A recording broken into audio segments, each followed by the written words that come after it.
Hai semua, perkenalkan saya Laili Istiana dengan akhiran NIM 011. Di sini saya nggak sendirian, saya ditemani dengan saya Risma Amandayani dari akhiran NIM 06. Di sini kami akan membahas podcast mengenai pentingnya komitmen dan hubungan kerja yang sehat dalam sebuah perusahaan.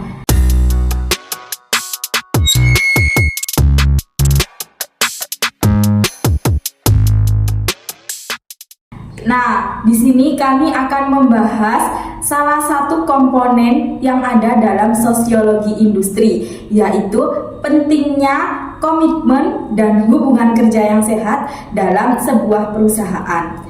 Sebelumnya, apa sih sosiologi industri itu? Nah, sosiologi industri itu sendiri adalah studi yang mempelajari mengenai struktur sosial, budaya, dan perilaku manusia yang mempengaruhi dunia kerja. Sosiologi industri menerapkan pengetahuan sosial untuk memahami kompleksitas hubungan antara pekerja, manajemen, dan organisasi dalam sebuah perusahaan.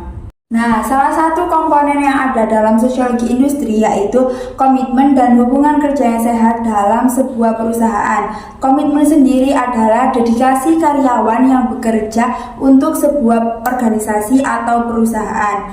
Nah, selain itu, hubungan kerja yang sehat dalam sebuah perusahaan adalah interaksi yang positif antara pihak manajemen dan karyawan.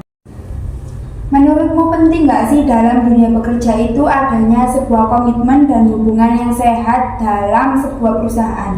Menurutku itu sangat penting karena komitmen dan hubungan kerja yang sehat dalam sebuah perusahaan itu menjadi dasar utama buat pemilik perusahaan dan juga para karyawan agar bisa menjalankan tugasnya dengan baik dan agar tidak ada pihak yang dirugikan.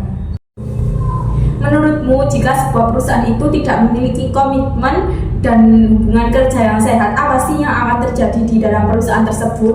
Jika sebuah perusahaan tidak memiliki komitmen dan hubungan kerja yang sehat, maka adanya beberapa dampak negatif. Salah satunya yaitu kinerja yang menurun. Karyawan yang tidak memiliki komitmen, mereka akan hanya bekerja sesuai perintah dan mereka itu tidak memiliki inovasi yang maju. Selain itu, yaitu inovasi yang kurang. Karyawan yang tidak memiliki komitmen, mereka tidak memiliki inovasi untuk sebuah perusahaan tersebut.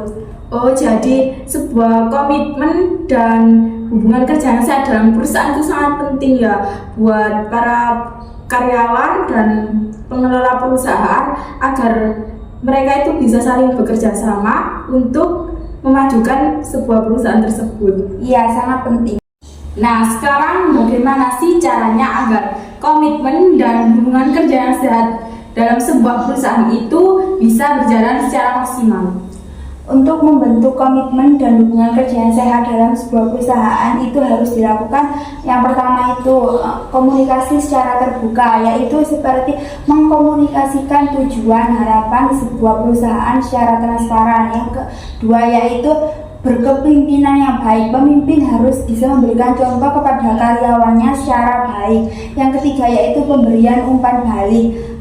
Pemimpin memberikan umpan balik secara konstruktif secara rutin. Karyawan juga harus melakukan yang sama seperti yang dilakukan pemimpin. Jadi, kesimpulan dari podcast kali ini adalah pemilik perusahaan atau pengelola perusahaan dan para karyawan harus sama-sama saling memberikan yang terbaik agar tidak terjadi konflik dan ketidaknyamanan yang muncul dari salah satu pihak. Terima kasih.